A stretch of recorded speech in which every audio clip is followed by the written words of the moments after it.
Hi, everybody. Really great to see so many people in the audience late in the day. Looks like the coffee break worked. Perfect.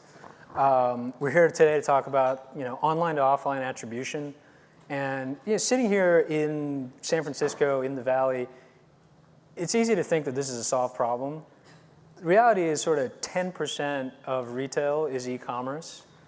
And if you talk to anybody about attribution of what digital assisted sales in the real world looks like, the range is anywhere from 2 to 6x that. And nobody knows exactly what that looks like because we can't close the loop. And so we're here on stage today with two people that have spent a lot of time thinking about that problem. Kim Matlock from Hard Rock and Ben Jabbawy from Privy. And they're going to share a little bit about what they've worked on and what the types of decisions and insights that's unlocked for each of their organizations and what that's meant. But maybe you guys could introduce yourselves and kind of what you do, real quick. I'm Kim Matlock. I'm the Senior Director of Digital Marketing and CRM at Hard Rock. And what that means is that I have all of the customer relationship management, all the customer service, the guest feedback, everything in social media, everything digital media, and then all of our web presence online. So it's quite a big job. I'm Ben Jabbawy. I'm the founder and CEO of Privy, Privy.com. We're an online to offline marketing platform focused on the retail and restaurant market. So folks like Kim really helping them understand the in-store impact of their online marketing. Perfect. Well, so to that point, maybe Kim, you could share a little bit about kind of the core pain you felt as a marketing leader at Hard Rock. Talk about why online to offline attribution was such a core question for you and what the world looked like before you bumped into Ben and Privy. Big thing. So hopefully everybody in this room has been to a Hard Rock Cafe, a Hard Rock Hotel, a Hard Rock Casino somewhere in the world. Nod your heads, yes, please. Okay, good. So we have tens of millions of fans that come through our doors every day to eat, stay, or play at a Hard Rock. We have more than 11 million fans in our more than 1,300 social media accounts, and we have close to 2 million members in our loyalty program. And due to Personal Information Privacy Act and PCI compliance, we don't keep that information. And the only real information we have is with our loyalty members, where we can track their behaviors of wherever they go all the way down to the penny, so we know who they are. So really, we're trying to find of this 11 million people that happen to be on social media and this 2 million, clearly there's a gap there. And how can we pull the people from social media, things that are happening online, actually into our stores and be able to measure it all the way down to the POS level? Quick double click. Did you say 1,300 social media? Yes, we do. Yes. All right, all the social media management companies, I hope you're paying attention. Yeah, that is an unsolved CRM problem right there. It's true. So how we found Ben is what we were looking for is something that's on my goals every year from my boss is how can you tell what the social media fan value really is? And there's a lot of marketing out there that says, oh, a Facebook fan is worth $11 or a Twitter fan's worth $5 or whatever that is. We really wanted to find a way to drag them off online, get them into the store and be able to track it down to the transaction level, and that's what we were able to do with Privy. Fantastic. Again, sitting here in San Francisco, we assume that a major organization like Hard Rock really wants to solve this problem. What was it like internally in terms of convincing your leadership team that this needed to be solved? Kind of what were the reactions? What were the questions they asked you? Yep. So for us, we have a development team, and it has to support our properties and stuff around the world, and it's a very small development team. So we try not to tend to build things. We want to buy and look at other outside solutions. And so really it came down to, we're not really a discount brand, we don't do a lot of offers, and when we did do it, we had to build everything internally, and it just got to be very expensive, time consuming, and we really couldn't move quickly enough, we weren't that agile. So really the point was I could get things done faster, we could get it quicker, and we could actually have better reporting if we looked at a solution like Privy. Cool. Well, not to make this a Privy commercial, but what stood out about what they had built? Did you look at other technologies that kind of sort of solve this problem? What made Privy stand out? So for us, obviously, we looked at all of the deal sites. Everybody has one that does offers. What Privy had for us was a really nice user interface that was there. They had reporting that was part of it. It seemed to be very easy, consumer-centric, that would be able to have a code that could be killed that the consumer could understand. And more importantly, we really needed something that operationally, if somebody came into one of our properties, they could look at it and not be confused or not know what to do. So the ease of use and the reporting was actually really quite nice. Cool. Well, Ben, maybe you could talk a little bit about what you saw happening in kind of the technology universe that led you to say, hey, I want to start Privy. What was the problem you set out to solve? Absolutely. So I think, for years you've seen like a classic inside sales B2B funnel where, at the top of the funnel, you now have something like Marketo or HubSpot where you're kind of acquiring leads and nurturing them, and then at the bottom of that funnel, adding them to your sales force. For the offline world, it's really a major cluster. So like Kim was saying, you definitely have a loyalty program of some sort, but what we've seen across the board is that adoption of loyalty programs, A, there's a lot of friction signing up for these, and B, once you get that kind of initial adoption, it sort of plateaus from there. So what we found was as these brands like Hard Rock and others were shifting from traditional to digital, there wasn't that equivalent that fills a very similar role for the inside marketing teams to build the relationships, to track and nurture these customers, with the end goal of driving them to be more loyal customers. And how are you sort of connecting the two worlds? How do you know when a user that's authenticated through Privy online shows up at a Hard Rock offline and takes advantage of an offer? Yeah. So, raise your hand if you've received a Bed Bath & Beyond coupon in the mail or, Home Depot or anything like that. Exactly. So for us, promotions are really a means to an end for us to actually establish the connection between the merchant, the brick-and-mortar merchant, and the consumer, and to track that consumer in store when they walk in the store and redeem that offer with their mobile phone. These are typically small incentives, things like $1 off or free fries if you buy a burger. Simply a means to an end for us to measure that online to offline activity to prove that we close the loop. And by closing the loop for us, we really mean person, place, and thing. So here's Susie.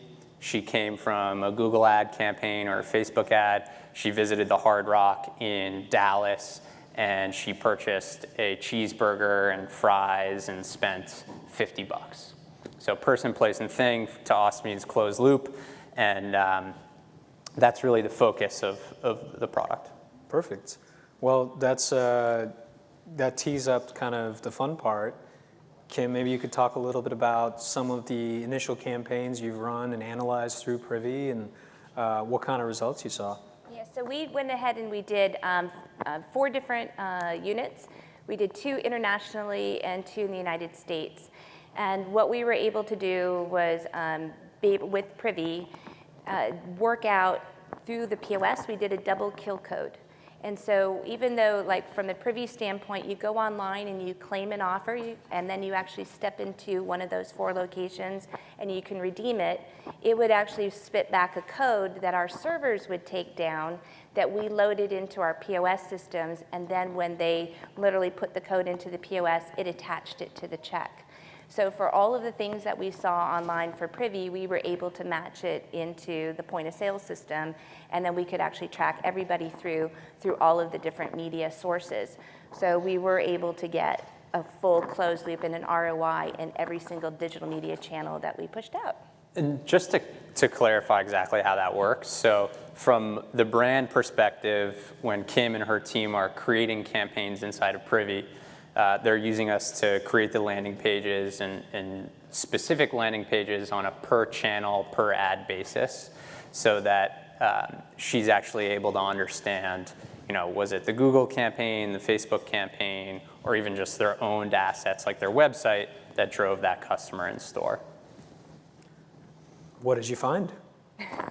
We found that the Facebook ad buy, which I would tell them I have my mixed emotions on Facebook, that it was a very, very low spend, and in reality, because people already liked the Facebook the page, they have an affinity for Hard Rock, it drove the most amount of redemptions and actually in-store claims that were there, and had about a 15 times ROI of what we spent in the Facebook ad campaign. When we did digital media buys, where we did actually ad buys across a network and stuff, it wasn't just Google or AdWords, it really was a run of site, different placements that we had. That did not perform at all, at all, nowhere. The ROI was maybe negative even in some cases. So, we found that there is a certain media agency company we will never use again as a result. So Fair enough. We did fine. So kind of eternal question for a lot of the marketers in the audience. To your point, somebody who has a natural affinity for you on Facebook should spend more money in store. So how much of that is sort of buying customers you, quote, already have, as you think about attribution and what that means in terms of the next wave of spending? Yeah, so without a doubt, we are paying to get our fans that we have acquired or worked to acquire over the years to actually come on in. What we did find, though, is that many of them were already a part of our loyalty program, which isn't something that we actually knew. So that they were on Facebook. Because, again, of our terms and conditions of our loyalty program, because it's valid in 58 countries around the world, we legally cannot upload our names to Facebook, regardless if they say that there is no direct connection and they won't match it. I don't trust them, so I'm not giving the names up there for it. So, we didn't know. So that was a lot of information that came over that we were able to tell. Wow. So that was actually good. We probably would spend more money with Facebook to drive more of them to come over, just so that we could get them in the loyalty program where we can track more of their spend. And what was there a particular kind of ad unit? There's obviously a few different flavors within Facebook that worked really well for you. It wasn't just, we did organic posts, we did organic posts, we did promoted posts, and then we did some ad buys that were part of it. Then we did many different 300 by 250, we did some banner ads that were there, we did some skyscrapers, and we had multiple different ad placements. We send out direct email that we had out of ours, so that was technically free for us. That performed probably the best of all of it, but then again, it's our direct email database, and they've opted in for that too. So we would do more of the emailing, clearly, and then we would probably do more of the Facebook. And that's something we see consistently across all our clients. You really need to take a multi-channel approach and test different channels, paid and owned, in terms of establishing that initial new relationship with the consumer. And then email is still, even in the offline world, an incredibly powerful driver of in-store commerce. And it's that multi-channel to acquire, email to drive in store. That's the story that we see consistently across all our clients. So, Ben, in your mind, having seen a variety of clients try and crack this multi-channel attribution nut, why was Hard Rock able to pull it off, and why do other customers struggle? Is it the POS integration? Is it kind of correlating the data? What makes this so hard? Yeah, I think Hard Rock's a great example. I would describe it as a multi-unit brand where the units, the stores, are literally all over the world, right? So imagine the effort that Kim would have to undertake to get the feedback manually from the staff, right? I think you were describing one time this scenario where they created a promotion that someone had to print out and bring in, which is the standard in the industry right now. And trying to collect that information and prevent fraud on the staff side and on the consumer side and accurately measure the impact is, have fun, So it's a really, really tough nut to crack from a centralized kind of point without getting IT involved and doing all this custom development. And Kim, is that similar to what you hear from peers at other organizations and other retailers and chains? Yeah, it is. So even just from a CRM standpoint, unless you've got a really good relationship with IT, it is a lot of work. I have analysts and stuff that are on my team that take the data, but it is a lot of work and stuff, and it was a lot of work to pull everything together, because when you're getting media reports from digital agencies and getting their impressions and their click-throughs, then you're getting information from Privy to see who claimed it and who redeemed it, and then you're now pulling in all the transactional data from the POS system, and then going through line by line and making sure everything all matches up. It was a lot of work. Sounds like it. Yeah, but it was worth it. So, you know, a number of the folks here probably have a mobile app installed base that they think of as, hey, this is a way for me to bridge a digital identity into the store. Has Hard Rock experimented with kind of tying mobile apps into loyalty programs as a CRM vehicle, or is that too much work, too hard, et cetera? We've just chosen from a mobility standpoint to make our websites and our experiences mobile enabled so that they work and they're responsive designs across sites. So we do have, you know, a mobile presence in our loyalty program, but it is not an app, and our websites are not apps as well. And it's just my own personal philosophy on apps of, you know, unless you've got something that requires it developmentally to have the, you know, the device do more of the throughput, then it's not worth it. And we don't, you know, ours is an informational site, you know, for our consumers. You know, what did you spend? When's your next time you visit? Learn about the Hard Rock. It doesn't make sense kind of an app in our space. And that's, you know, we were laughing earlier about this concept of native apps. Don't get us wrong, mobile's hugely important. Native might be the right decision for some people, if you're Starbucks, Dunkin', et cetera, but for the majority of these brick and mortar brands, you know, just investing and trying to maintain native apps across devices might not be the best decision. Certainly if you have locations in 58 countries and you got to worry about language customization and so on. Sure. So guys, we've got about a minute to go. I don't know if you have any closing thoughts on sort of untapped opportunities in online to offline attribution. Certainly coupon redemption is a great way to close that loop. Are there other levers that you would look to pull as a brand to solve that gap? I mean, right now, obviously people are motivated, you know, to have some sort of an offer. It does help because it is a code-related thing. Now that we have Privy, we can go beyond an offer and offer an experience instead, and still have a code that we can go and track and then see that they actually took that and had that experience. It's there.